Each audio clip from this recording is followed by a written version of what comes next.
सुप्रभात मध्य प्रदेश, आपके साथ मैं हूं ललित प्रजापति। शुरुआत करेंगे भोपाल से मिल रही बड़ी खबर के साथ। डिप्टी कलेक्टर हैं निशा बांगरे, उन्होंने अपने पद से इस्तीफा दे दिया। छतरपुर की डिप्टी कलेक्टर उन्होंने रिजाइन कर दिया।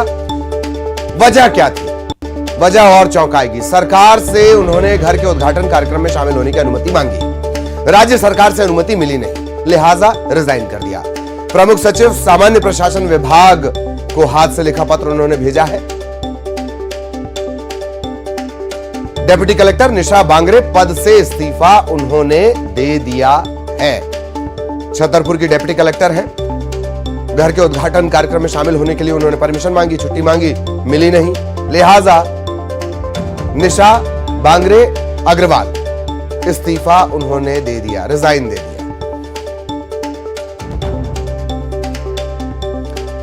तो भोपाल से बड़ी खबर हम आपको बता रहे हैं। डिप्टी कलेक्टर निशा बांगरे ने इस्तीफा दे दिया है। छतरपुर में डिप्टी कलेक्टर के पद पर थी।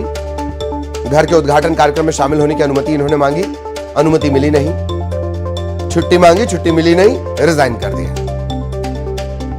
निशा Bangre Agrawal SDM Chhatarpur deputy collector की जिम्मेदारी इनके पास थी।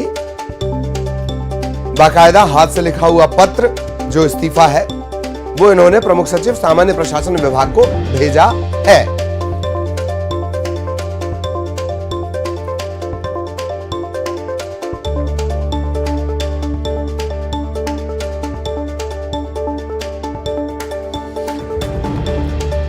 यह भी कहा कि भावनाएं आहत हुई हैं। छतरपुर के लवकुश नगर में पदस्थ हैं डिप्टी कलेक्टर निशा बांगरे, छुट्टी नहीं मिली,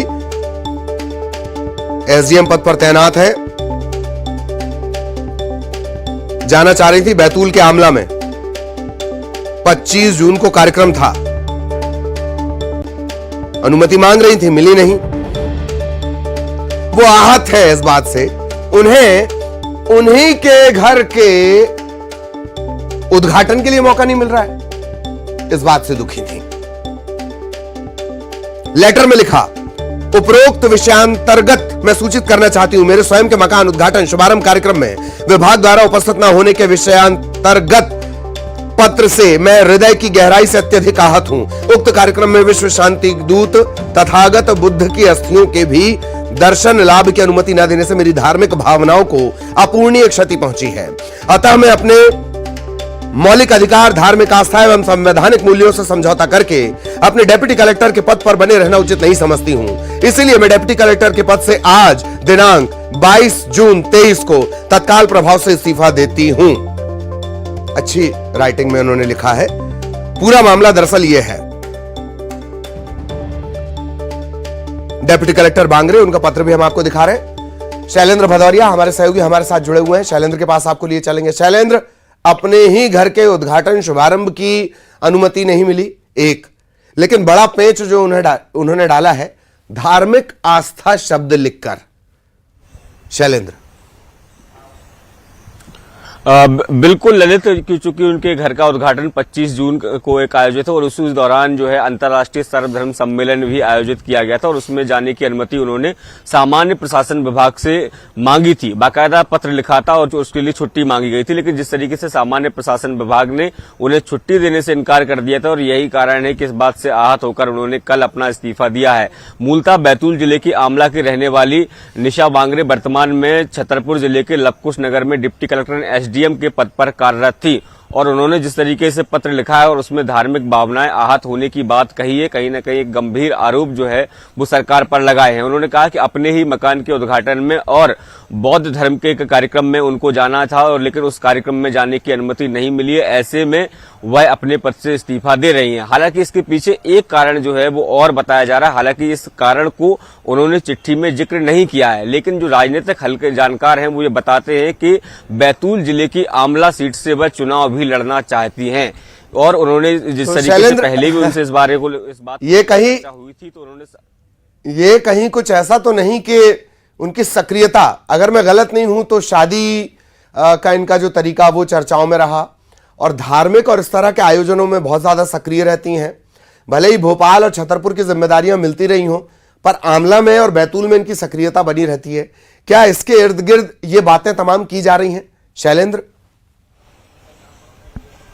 बिल्कुल बिल्कुल यही आधार है कि जिस तरीके से लगातार वो आमला में सक्रिय रहती है, चाहे धार्मिक कार्यक्रम हो या दूसरे अन्य आयोजन हो जिसमें लगातार वो जाती रहती है, तो ऐसे में कहीं ना कहीं ये कयास ये लगाए जा रहे हैं कि वह आमला से विधानसभा का चुनाव लड़ना चाहती है। और इस आखिरी साल मतलब साल के इस आखिरी में मध्य प्रदेश में विधानसभा के चुनाव हैं और ऐसे में हो सकता है कि वह वहां से चुनाव लड़े। हालांकि वो ये कह रही है कि जनता के बीच वो लगातार जाती रहती है, जनता की सेवा करना उन्हें अच्छा लगता है और यदि जनता कहेगी तो वह जनता के आदेश का पालन करेंगे। यानी कहीं ना कहीं ये भी माना जा रहा है कि इस इस्तीफे के पीछे भले ही कारण कुछ और गिनाए जा रहे हो, लेकिन असल में कारण ये है कि वह आंवला से विधायकी का चुनाव लड़ना चाहती है और उसके चलते ये इस्तीफा दिया गया है। जी चलिए बहुत दिलचस्प इस बार का चुनाव होने जा रहा है और इस इस्तीफे को चुनाव से जोड़ा जा रहा है, ये राजनीति के जानकार कह रहे हैं। बहुत बहुत धन्यवाद शैलेंद्र, लेकिन बने रहे हमारे साथ। भोपाल से एक और बड़ी खबर, मानसून से पहले मध्य प्रदेश में बिपरजॉय का असर है। बिपरजॉय मानो मानसून को घसीट कर ले आया हो। कई जिलों में भारी बारिश को लेकर अलर्ट जारी किया गया। सागर संभाग के साथ गुना, अशोकनगर, दतिया, भिंड, विदिशा, रायसेन, हरदा भारी बारिश हो सकती है। भोपाल, चंबल, ग्वालियर, सागर संभाग इसके जो जिले हैं, इंदौर, उज्जैन, जबलपुर, नर्मदापुरम, शहडोल, रीवा हल्की से मध्यम बारिश के आसार। 40 से 50 किलोमीटर प्रति घंटे की रफ्तार से हवाएं चल सकती हैं। हालांकि उज्जैन में इससे पहले 30 किलोमीटर प्रति घंटे की रफ्तार से हवाएं चली थी, मूर्तियां गिर गई। बहरहाल अगले 2 से 3 दिनों तक मध्य प्रदेश में मानसून के दस्तक देने की भी बात कही जा रही है। सहयोगी शैलेंद्र लगातार हमारे साथ बने हुए हैं। शैलेंद्र, बिपरजॉय प्री मानसून की बारिश जैसा माहौल ये क्रिएट कर रहा है और अगले 2 से 3 दिन इसी तरह की स्थितियां। शैलेंद्र, बिल्कुल ठीक कहा आपने। जिस तरीके से बिपरजॉय का असर लगातार मध्य प्रदेश में देखने को मिल रहा है और धीरे धीरे करके ये बिपरजॉय के इसका असर पूरे मध्य प्रदेश में देखने को मिल रहा है। न केवल ग्वालियर चंबल संभाग, उज्जैन, सागर, इस राजधानी भोपाल, विदिशा और आसपास के इलाकों में लगातार बिपरजॉय का असर देखने को मिल रहा है। कई इलाके ऐसे हैं जहां तेज बारिश जो है वो हो रही है और कई जगह हल्की बारिश हो रही है और कई जगह भले ही बारिश ना हो रही हो लेकिन सर्द हवाएं जो है वो जरूर चल रही हैं। मौसम ने एकदम से तेजी से करवट ली है पूरे मध्य प्रदेश में। सामान्य तौर पर इस आखिरी समय में जब मानसून आने को होता था उस समय जो है तेज धूप जो है वो पड़ा करती थी और लोगों को परेशान करती थी, लेकिन इस पूरे सीजन की देखें तो तेज लू जो है वो इस बार थोड़ी सी गायब रही। कुछ ही दिन, 7 से 8 दिन ही ऐसे रहे होंगे जब तापमान बहुत ज्यादा अधिक रहा हो, लेकिन सामान्य तौर पर तापमान यहाँ इस पूरे मौसम में नॉर्मल रहा है। खासकर बिपरजॉय का असर जब 4-5 दिन से लगातार मध्य प्रदेश में देखने को मिल रहा है और उसी के चलते मौसम विभाग अलग अलग जिलों में अलग अलग दिन बारिश का अलर्ट जारी करता है। आज भी जो मौसम विभाग का जो अलर्ट है वो अलग अलग जिलों के लिए है, चाहे उसमें ग्वालियर चंबल संभाग भी है, सागर संभाग भी है, उज्जैन है, इसके अलावा राजधानी भोपाल और उसके आसपास के सटे हुए इलाके हैं। ये भी माना जा रहा है कि आने वाले 2 से 3 दिन में मानसून जो है वो मध्य प्रदेश में दस्तक दे देगा। लगभग छत्तीसगढ़ तक ये मानसून पहुंच चुका है और 2 से 3 यानी 28 तारीख के लगभग का ये बताया जा रहा है कि पूरी तरीके से मानसून मध्य प्रदेश में सक्रिय हो जाएगा। हाँ, जी हाँ। चलिए बहुत बहुत धन्यवाद शैलेंद्र आपका इस तमाम जानकारी के लिए। सहयोगी शैलेंद्र विस्तार से जानकारी दे रहे थे, मौसम से जुड़ा बड़ा अपडेट उन्होंने दिया। इधर उज्जैन में मिलावटखोरों पर दबिश दी गई है। खाद्य विभाग ने घी मंडी में दबिश दी। शुद्ध डेयरी पर छापे की कार्रवाई की गई। 40 किलो मावा, 180 किलो घी, 50 किलो पनीर, 150 किलो दही, मावा, पनीर, घी, दही, मिठाई, इन सबके सैंपल ले लिए गए हैं। इन सबके सैंपल भोपाल भेजे गए हैं। डेयरी से 2 घरेलू गैस सिलेंडर भी जब्त किए गए हैं। कुछ दिनों से फूड विभाग की टीम हमारे प्लांट पे भी, मेरा सोरंग में प्लांट है, वहाँ से भी 10 सैंपल लिए थे और आज वापस यहाँ पे आए हैं सैंपल लेने। सब माल अच्छा है, सैंपल दे रहा हूँ मैं। क्या क्या लिया आपने? अभी कार्रवाई चल रही है, अभी उसकी पूरी विस्तृत जानकारी नहीं है। ये मिलावट से मुक्ति अभियान के अंतर्गत खाद्य सुरक्षा विभाग लगातार ये जांचें करता रहता है, जिससे उपभोक्ताओं को शुद्ध और सुरक्षित सामग्री मिलती रहे। और इसी क्रम में आज कुछ एक सूचना मिली थी कि यहाँ पर इस तरह का मावा या घी संग्रहित रखा हुआ है, तो दौलतगंज स्थित शुद्ध डेयरी पर कार्रवाई की गई थी। और कार्रवाई देखा तो वहाँ पर मावा और घी, दूध, मिठाइयाँ आदि संग्रहित पाई गई थी। तो खाद्य सुरक्षा अधिकारी की टीम द्वारा हमारे द्वारा ये 12 नमूने जांच के लिए लिए गए हैं, जिसमें घी है, दूध है, बूंदी के लड्डू हैं, कलाकंद है, पनीर है, क्रीम है। इस तरह हमने कुल 12 नमूने जांच के लिए ले लिए हैं। खबर सतना से, जहां महिला से मारपीट की गई है। जमीन विवाद में महिला की पिटाई की गई। पड़ोसी ने लाठियों से पीटकर उसे घायल कर दिया। घायल महिला को जिला अस्पताल में भर्ती करवाया गया है। पुलिस ने मामला दर्ज कर लिया है। पड़ताल शुरू कर दी गई है। नादान थाना इलाका लगता है। तेलौरा गांव की ये पूरी घटना है। तस्वीरें इस वक्त आप देख रहे हैं। पड़ोसियों ने लाठियों से बुरी तरह से पीटा है। महिला का इलाज जारी।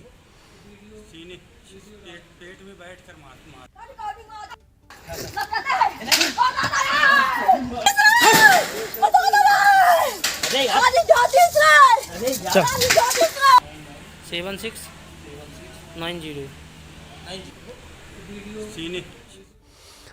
और अब पन्ना से बड़ी खबर। भारतीय जनता युवा मोर्चा के मंडल अध्यक्ष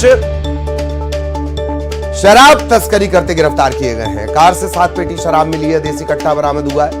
छतरपुर से ये शराब लेकर आते थे और खपाते थे। भारतीय जनता युवा मोर्चा के मंडल अध्यक्ष, संस्कारों वाली पार्टी का नेम प्लेट भी इनकी कार पर लगा हुआ है। संस्कार और शुचिता वाली पार्टी के झंडा लगी, लोगो लगी कार से 7 पेटी शराब और देसी कट्टा बरामद हुआ है।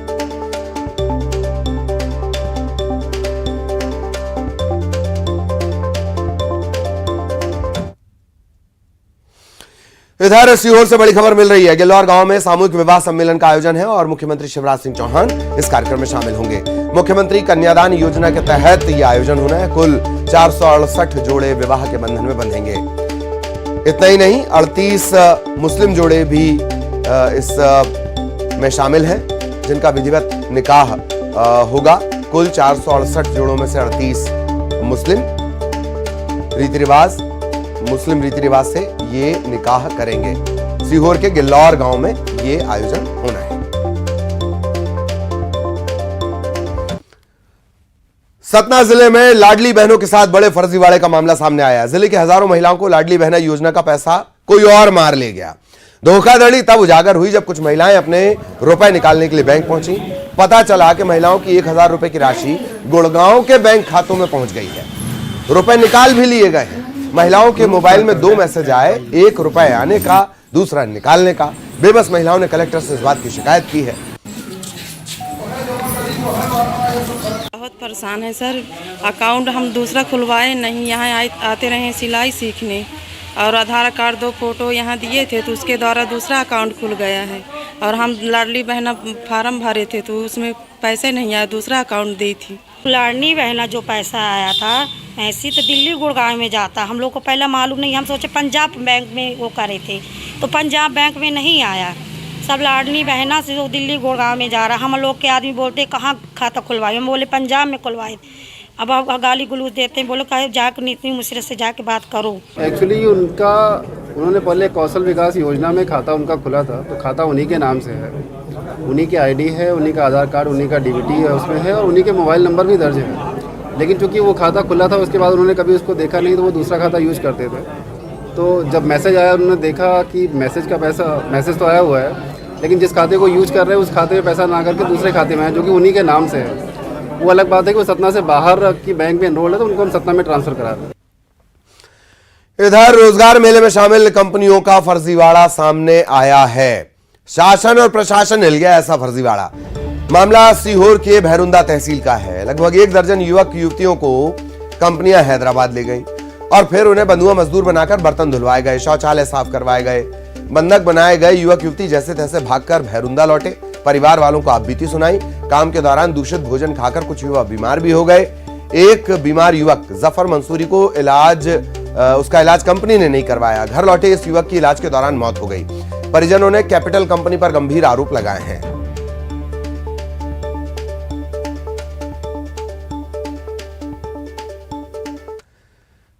खंडवा पुलिस ने एक ऐसे डकैत को गिरफ्तार किया है जो 7 साल से पुलिस को छका रहा था। खास बात यह कि यह डकैत पुलिस को गड्ढे खोदते हुए मिला है। 10,000 रुपए का यह इनामी डकैत है। खंडवा में एक बड़ी डकैती को इसने अंजाम दिया था। वकील और उसके परिवार को बंधक बनाकर नकदी, गहने और सऊदी अरब की मुद्रा समेत तकरीबन 20 लाख रुपए की डकैती का यह मामला था। 7 साल से आरोपी फरार था। विष्णु शिंदे कोतवाली पुलिस ने इसे पकड़ा है। मुंबई में पाइपलाइन के लिए गड्ढे खोदने का काम यह कर रहा था और उसी दौरान इसे पकड़ा गया। हाँ तुम जाओ। जो आज हमने जो पकड़ा है घटना के बाद से ही लगातार फरार चल रहा था और इस आरोपी पर जो है 10,000 रुपए का इनाम भी घोषित था। तो इसकी सूचना मिलने पर हमारी टीम के द्वारा इसकी तलाश की गई और इसको महाराष्ट्र से गिरफ्तार किया गया है। उज्जैन में चुनाव से पहले ऑडियो वीडियो वार शुरू हो गया है। कुछ दिन पहले कांग्रेस के शहर अध्यक्ष रवि भदौरिया का ऑडियो वायरल हुआ था। इन्हें कांग्रेस ने तत्काल प्रभाव से हटा दिया और अब एक वीडियो वायरल हुआ है जो घटिया विधानसभा के कांग्रेस विधायक प्रतिनिधि का है। इसमें वो किसी शादी समारोह में बारबाला के साथ डांस करते नजर आ रहे हैं। इस वायरल वीडियो पर बीजेपी ने कांग्रेस पर निशाना साधा। वहीं विधायक प्रतिनिधि राकेश शर्मा ने कहा कि वायरल वीडियो 3 साल पुराना है। मंच पर दिख रही लड़की नहीं है, जो दिख रही है दरअसल वो दिख रहा है रही है किन्नर राधिका ये बताई जा रही है। चुनाव से पहले किसी ने जानबूझकर उनका वीडियो वायरल कर दिया है।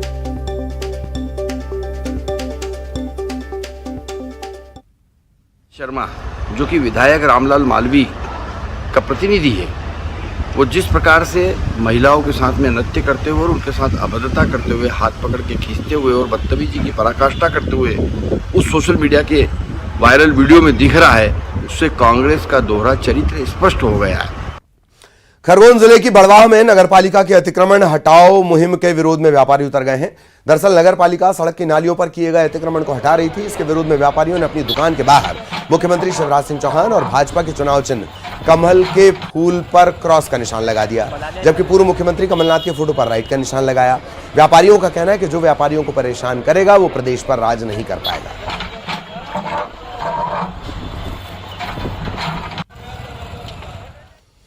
खबर धमतरी से, तेज रफ्तार कार बेकाबू होकर एक पेड़ से जा टकराई। हादसे में एक की मौत हो गई, 2 लोग गंभीर रूप से घायल हैं। धमतरी नगरी के बीच केरेगांव क्षेत्र की ये पूरी घटना है।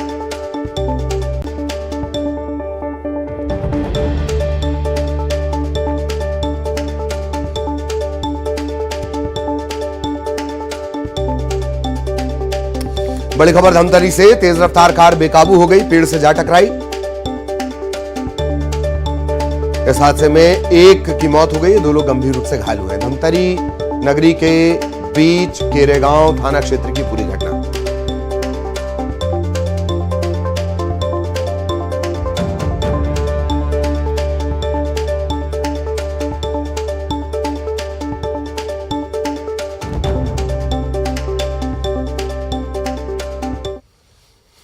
और अब 25 सेकंड में खबर। बालाघाट में गौरव यात्रा का हुआ आगाज। सीएम शिवराज ने दिखाई हरी